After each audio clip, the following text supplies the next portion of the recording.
Hello, travelers. If you're getting ready to take or book a Viking River Cruise, this is the informational video for you. We ask you to come back as you need, as the video is set up in chapters. Please like this video and subscribe to our channel. Thank you so much. Have a wonderful trip. Hello, travelers. I'm Steve. And I'm Lisa, and we are first-time travelers. This is our first part for our vlog of our Viking River Cruise Grand European Christmas Markets Tour of December 2022. This is June of 2022, so we're a little bit ahead of schedule, but we've noticed that some things have come up that you should consider when booking your travels with Viking. So with all that, we figured that the Christmas markets in 2022, December of 2022, will be fully open. With pandemic effects, 2020 was pretty much closed, and then 2021, several markets reopened, although Austria kept theirs shut down. So we're figuring everything is going to be in full array. So we're looking forward to that and very excited about that. What we do hope to do in this first episode is to give you some thoughtful ideas, considerations, and information in the booking process. This definitely came up for us, and we think it's going to be helpful for you. Thank you, vloggers. We do think we would be making a mistake if we didn't say thank you to all the travel vloggers out there that helped us get to the point where we are today. So with that being said, we'd like to say a special thank you to Ben and David of Cruise with Ben and David. Their incredible, fun, adventurous take on cruising was just incredible to watch. They did take a Christmas markets river cruise. It was on a different line than Viking, and we do want to say thank you because we did gain a lot of things and we enjoy watching your videos. Gary Bainbridge of Tips for Travelers, his knowledge and vlogging is extensive of cruising. He too did a Viking River Cruise, and we did gain some information about cruise cabins and so on. Thank you very much, Gary. Next is Alana of A Lifewell Cruise. Now, Alana's cruising is mainly on big ships, but what we gained from her, and more importantly, was the fact that she offers a travel planner. We purchased that and have been using it and have been gaining a lot of important ideas and information from how we needed to book our cruise. So thank you, Alana. Next is Deanna and Phil, the American girl with the German, I think, husband now. Their Christmas markets vlogs were impeccable. Pre-pandemic and then during pandemic, it was definitely muffled down during pandemic, but their love for Glühwein and Christmas markets food has me salivating even now. So thank you to them. And last but not least is Lori of Travel Tips by Lori, the airplane pilot's wife. Her take and offers in her descriptions of her vlogs for items to take on your cruising has helped us immensely. And we've purchased several of those items. Do look for her and her descriptions. And I would like to express how valuable I found these YouTube vlogs.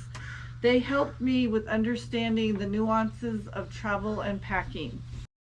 3 booking options.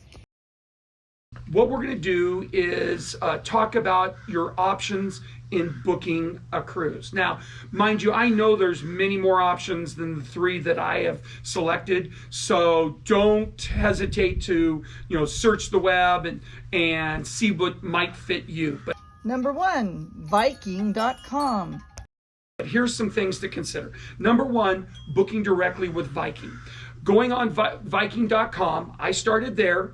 I filled out the questionnaire, and I was contacted via email by a travel agent for Viking. And then shortly thereafter, they did text me. I then called them, and we started the booking process. We actually selected a room, which cruise, the whole 9 yards. We did not make a commitment because I wanted to make sure I was doing the right thing. I want you to consider when booking with Viking your opportunities for discounts. I'm not sure how many there really are. We didn't book with them, so do consider this though. We get the mailers from Viking all the time. And once we did book our trip with another group, and I'll mention them in just a second, when I booked, we went into that agent and we talked with Viking and talking about some air information. We did bring up how I noticed in one of the mailers an upgrade for free on any cruise. I asked them about that. They told me I did not qualify for it. Not sure why. I already purchased my trip, but they said that I had to go through them. So that might be your one discount, is booking at one level and then upgrading to another level for free. Check that one out. Number 2, using a travel agent. YouTube has several river cruise specialists that are travel agents. Look for them. You may want to go with them. They would possibly be out of state, but that's okay because they do have the expertise of booking river cruises. Most of them, if not all of them, have been on the Viking River Cruises and are specialists in this area. The only thing about discounts, and through my previous travels with large groups, they really might not be able to pass on too many discounts to you unless they do book you in a large group. And you might even want to ask about that because they do take groups themselves on trips. So that might be the way to get discounts. Number 3, the Automobile Club of America, AAA. The group that we did book through is AAA. And we found that they offered discounts that suited our needs. In particular, when we first signed our documents, we started learning that because we were members of AAA, that we got bonuses. And these bonuses we then turned over to pay for upfront our prepaid gratuities. We didn't pay for all of them, all the gratuities, but it marked it down considerably. Another thing that we did get in a discount was that we were referred by Lisa's parents, who were longtime Viking cruise people. So not only did Lisa's parents get a booking credit, we got one also. So there were some discounts going through AAA on the price, so on. I'm thinking that probably could get that on the others also. We very much appreciated having our face-to-face ability with our AAA agent, as they are only 5 minutes away from us. Right. And when we went in to book, we talked directly to our agent, who was Jody. Sadly enough, Jody retired shortly after booking us. And now we have a rock star of an agent in Yesenia. Yes. So we are very fortunate that we could see face to face our agent and work any deals, changes that we would need. What you should consider with your booking. Now, for some things you need to consider in regards to your booking and the process. Okay, when you start booking, you're going to be asked, do you want to pay for extra parts in the booking? The first one you need to consider is the Air Plus option. That option gives you the privilege of securing your air flights 310 days before your trip. Now understand when the marker is for that 310 days. It is not on your departure date to Europe. It is from your return date from Europe. So it gives you the chance to see what flights you could possibly book, what seats you might want. If you're an aisle person, there are going to be more aisle seats available, and so on. So it's a good option. We did take it. What flight seating can I select? You're going to need to figure what seating you want and what level of flight you want. Comfort level. There are 4 options. Obviously, first class. There's business. There's premium economy, and economy. These are long haul flights. We made an immediate decision even before we booked the whole package that economy was out. Our pocketbook wasn't big enough for first class, so that left us with premium economy or business. Business seemed to be a little bit too much, so we did go with premium economy. What that did is it gave us a squash more room. We did watch some YouTube videos of different people's take on premium economy. We thought that might work. After some time, a few more YouTube videos that we watched, they basically said, look, you should get as good a seats as you could possibly get. Called our AAA agent, Yesenia, can you check and see how much business class goes for? She came back and we said, let's do it. So do know that when you tell them and book a certain level, and if you go up a level, if you upgrade, you're gonna pay $100 per person fee. So on the front end, it was $200, and on the back end, it was $200. So our recommendation, decide when you book your trip, what level of a flight you're going to go and not have to pay all those extra change fees. Pre and post extensions through Viking Cruises. You need to decide if you want to do a pre or post extension. We decided that we were going to do a post extension, and we are going to Prague after docking our final destination of Budapest. They are now in charge, Viking is, of our hotel, food, and transportation from Budapest to Prague. They do have some free excursions in Prague. We upgraded to a couple others, but that's good. In the beginning, in different departure cities, embarkation cities, they do have some extensions that you can purchase. We did not choose to do that. So you have to make that decision. Once again, talk about it before you book and come to a decision what you're going to do. Can I arrange my own pre or post extension? And the answer is yes, because we did do that. More YouTube videos basically said, don't fly in and then get on the boat. I don't know if you're aware of this, but in most cases, everyone flies out the day before, and the long haul flight takes you to the next day in Europe, and you arrive at a time when embarkation day, you're gonna be getting on the boat jet lag. We said, look, we need to check and see if we can go in early and get jet lag out of our system. And we could. And we could do it, I think, a little bit cheaper and do a lot more for less expense. And so we went ahead and we booked that. If by chance you want to do a pre to London, to Paris, to wherever on your own, you have to pay a $100 fee per person to change the direct flight to those locations, but and then also pay for the extra fare to go from, say, London to Amsterdam, if that's your embarkation. So do know there's extra costs, but you can do all the booking yourself. TSA pre-check, clear ID, and global entry.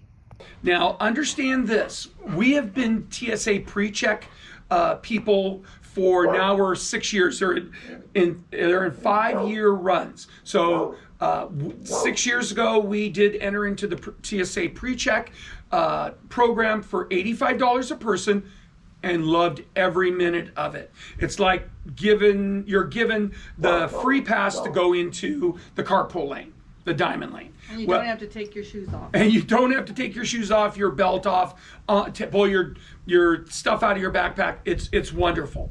You do have to go through a semi-rigorous interview. They just want to make sure you're not going to be a bad guy.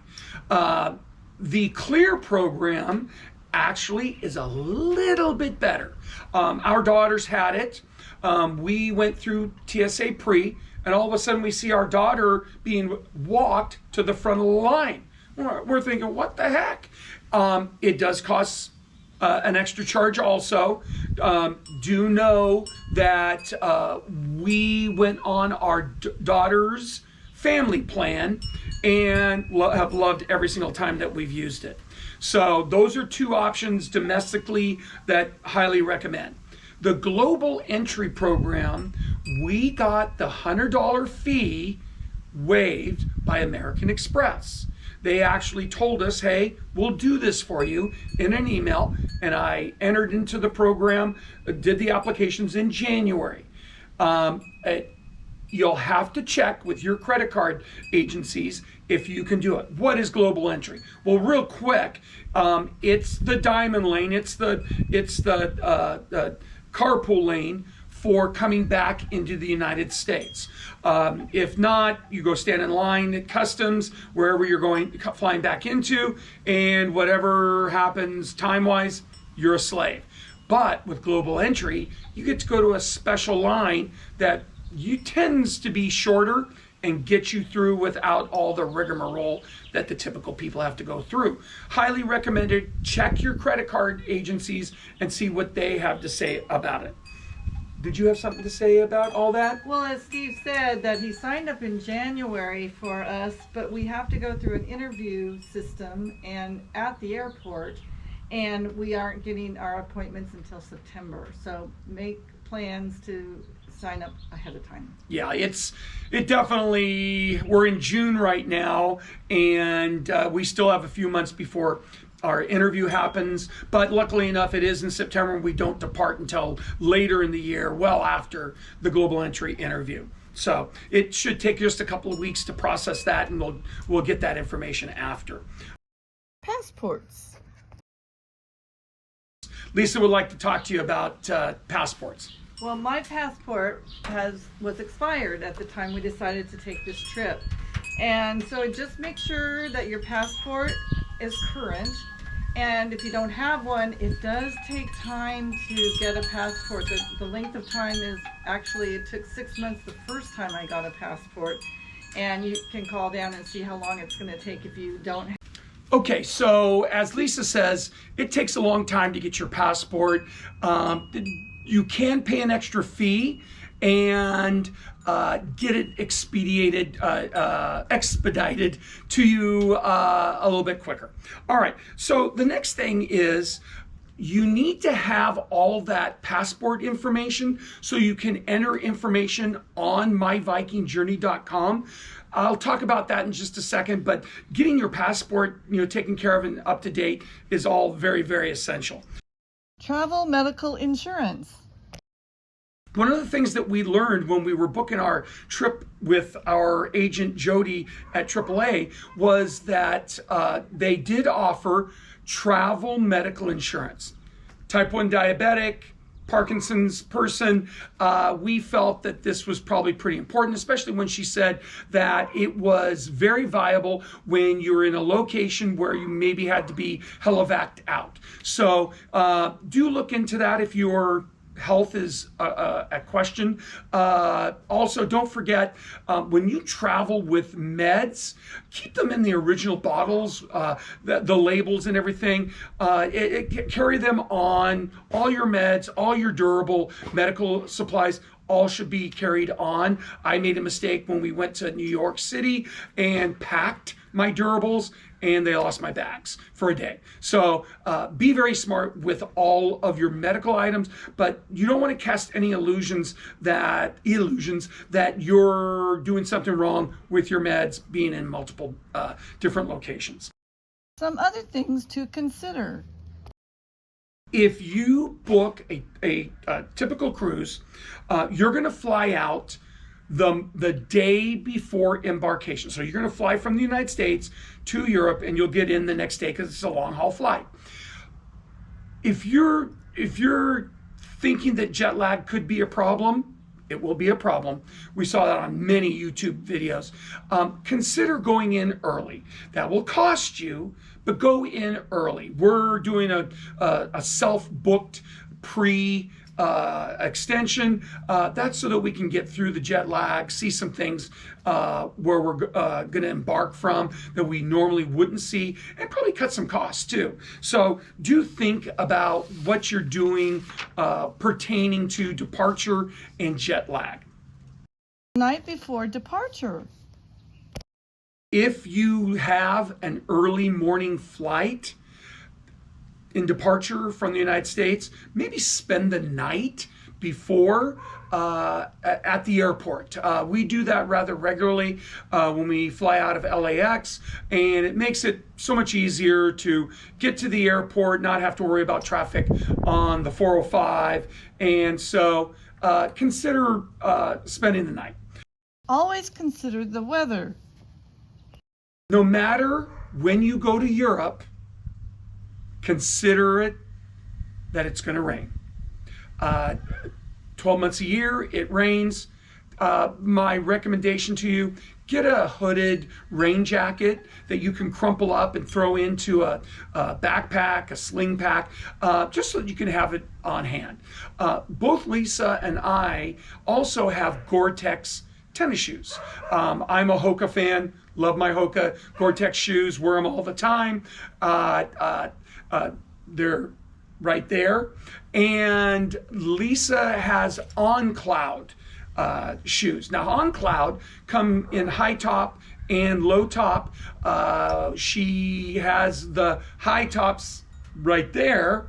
Low tops are en route, so do consider that. We're going in the winter. We're doing the Christmas markets tour, so we're going to have probably plenty of rain. Checked bag problems. Checked bags may not make it. Once again, in New York City, we had a little bit of a problem with my bag. So in your carry-on, carry a change of clothes, new underwear, anything, any garment item that you might want to layer on, whatever. You can always carry extra items underneath if you're worried about not fitting in your backpack, whatever. Just make sure you're covered because you may have your bags delayed. Other suggestions. Think about learning how to speak local languages. The importance of this, of being able to say thank you, being able to say hello, so on, is going to be helpful. The nice thing is Lisa speaks a little bit of German, so she can help us in dire situations. I am using the Babbel program to try to learn some German. I also have a Translate app on my phone. So those can help us quite a bit in trying to get through the necessities. By the way, phones, we are AT&T people, and we found out that for $10 a day, we'll receive a charge if we don't turn our phones onto airport mode throughout the stay. Some of you may want to just do that, leave it on airport mode, and then use Wi-Fi calling. So some to think about. Talk to your carrier to see what they would charge you. Next thing, I have an app for euro to dollar and dollar to euro. I like to know what I'm paying for an item. The dollar and the euro are pretty even right now, so it's almost one for the other. But just in case, there are plenty of apps with euro to dollar conversion. myvikingjourney.com.